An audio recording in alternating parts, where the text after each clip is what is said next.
Yeah, now to breaking news from Washington. NBC News has learned that the U.S. has agreed to send convicted money launderer Alexander Vinnik back to Russia as part of the terms of the exchange that freed American teacher Marc Fogel. This comes hours after President Trump welcomed Fogel to the White House after he was released from a Russian prison where he served for nearly 4 years. Fogel got emotional as he thanked President Trump for bringing him home. I feel like the luckiest man on earth right now. And I want you to know that I am not a hero in this at all. And President Trump is a hero. These men that came from the diplomatic service are heroes.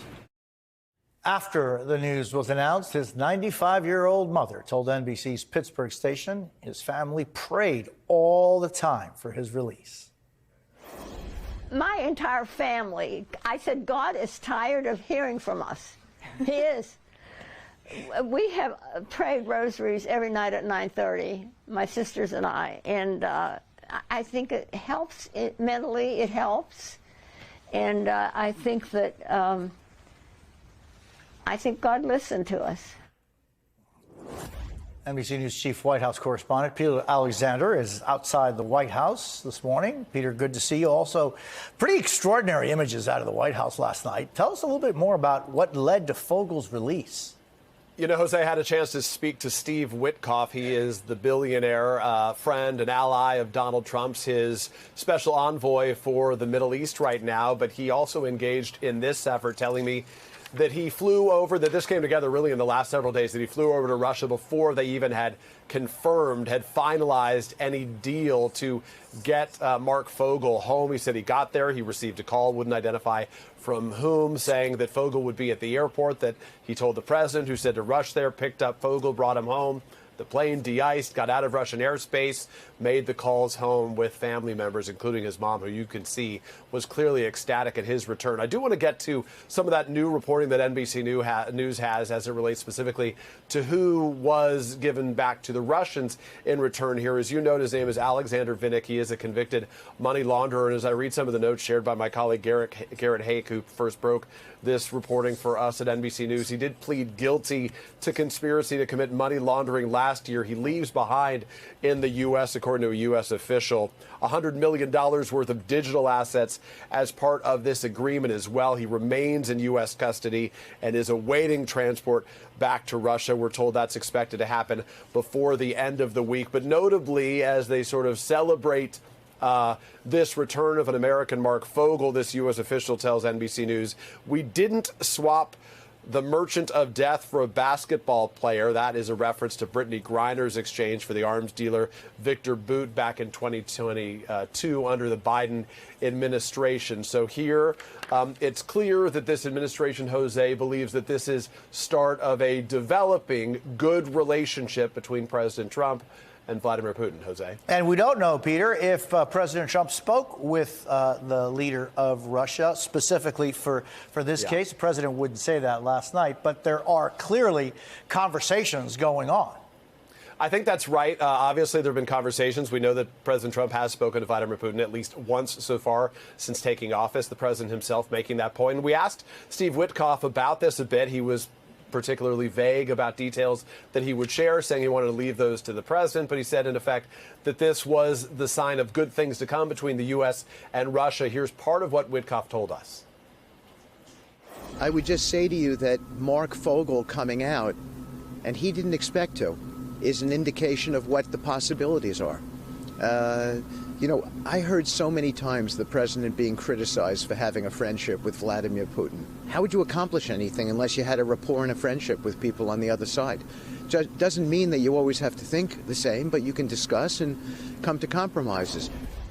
So the questions, of course, going forward, Jose, will be what this means in terms of relationships between the United States and Russia, particularly as it relates to the relationship vis-a-vis Russia's invasion of Ukraine. Donald Trump making it clear that he is open, that he desires, he wants a negotiation. And remember, he said he could finish that war on day one. Obviously, that did not happen, but the White House certainly hopes that this may be progress toward that. Does that require the ceding of Ukrainian land to Russia, something that the past administration refused to do?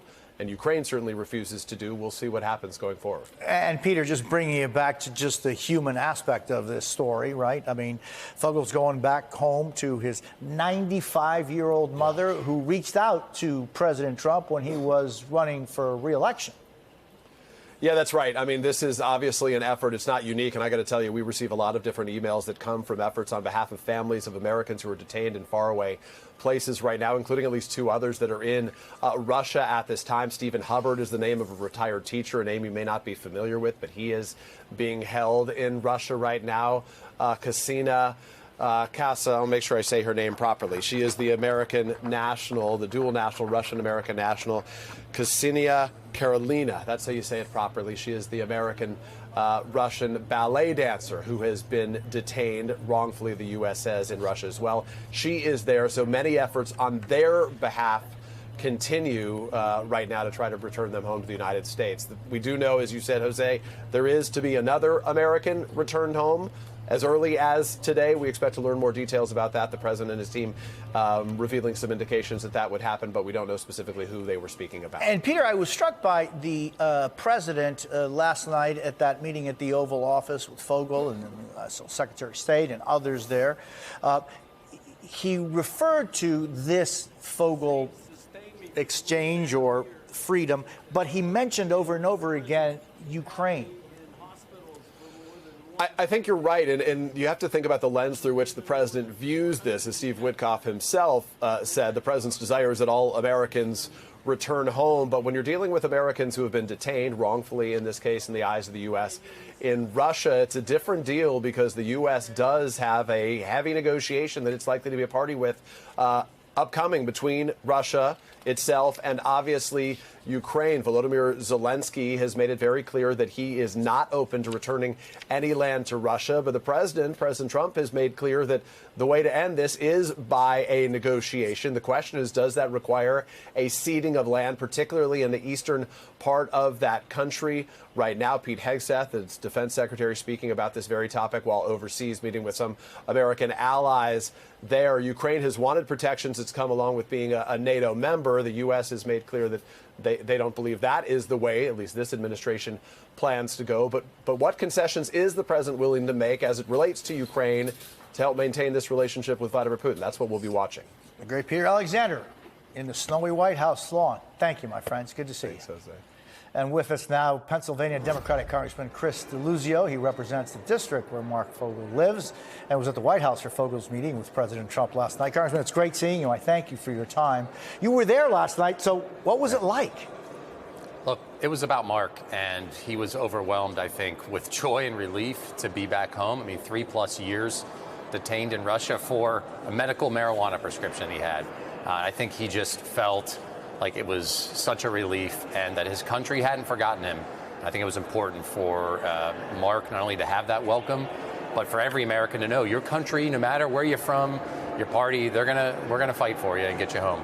You know, it was, and I want your comments and thoughts on, he was holding a beer the whole time. I want your information on how and where he got that beer. But it was so touching, Congressman, to see Fogel say that he was not a hero, that it was the president and everybody there who were the heroes. He actually referred to you when he first got into we arrived to the White House. But there's no one more heroic than Fogel's 95-year-old mother.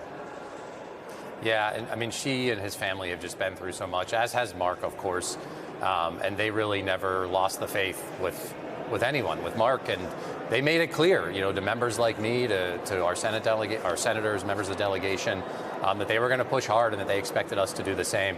And I did hand Mark an Iron City beer. He's a Western Pennsylvania guy, and I thought it was a nice, welcome home for him. And I just was so impressed with his spirits after what he's been through. To really be so optimistic and proud about this country. What's the important message that we should all get from this, Congressman?